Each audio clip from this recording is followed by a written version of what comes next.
అభిమానుల్ని కంగారు పట్టిస్తున్న Vijay audio launch event ticket ధరలు. మామూలుగా ప్రీ రిలీజ్ ఈవెంట్లు, ఆడియో లాంచ్లు అభిమానులను ఉచితంగా చూపిస్తారు. పాసులు ఇచ్చిన వాటికేం డబ్బులు ఉండవు. ఎంత పెద్ద స్టార్ హీరోకైనా ఒకటే వర్తిస్తుంది.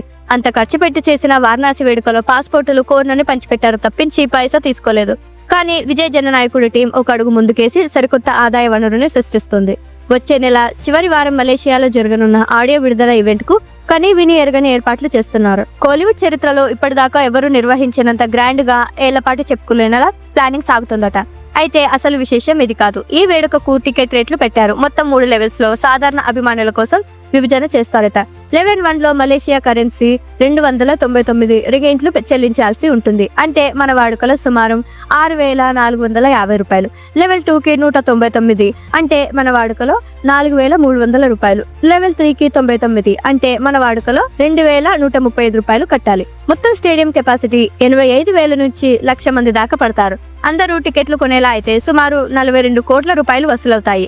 ఇది చాలా పెద్ద మొత్తం. స్పాన్సర్లు, వీడియో హక్కులు వగైరాలు ఇంకా ఫైనల్ కావాల్సి ఉందట. వాటికి పెద్ద నెంబర్లే వస్తాయి. అనిరుద్ లైవ్ కన్సర్ట్ లో విజయ్ నటించిన హిట్ సినిమాల పాటలన్నీ ఒరిజినల్ సింగర్స్ తోనే పాటించబోతున్నారు. ఎస్పీ బాలసుబ్రహ్మణ్యం దివంగతులు కావడంతో ఆయన స్థానంలో ఎస్పీ చరణ్ ఆ బాధ్యత తీసుకోనున్నారు. సాంగ్స్, డాన్సులు, విజయ్ తో పనిచేసిన దర్శక నిర్మాతల జ్ఞాపకాలు, అరుదైన వీడియో ప్రదర్శనలు, విజయ్ పవర్ఫుల్ స్పీచ్ ఒకటేమిటి ఇంకా బయటకు చెప్పని బోలెడు సర్ప్రైజులు ఉంటాయని చెన్నై సమాచారం. ఏదైతేనేం ఆదాయం తెచ్చే ప్లాన్ భలే ఉంది కదా. ఇటు ఈవెంట్ అంగరంగ వైభవంగా జరగడంతో పాటు కాసుల ఇబ్బంది లేకుండా లాభాలతో హ్యాపీగా బయటపడొచ్చు అంటున్నారు ప్రేక్షకులు.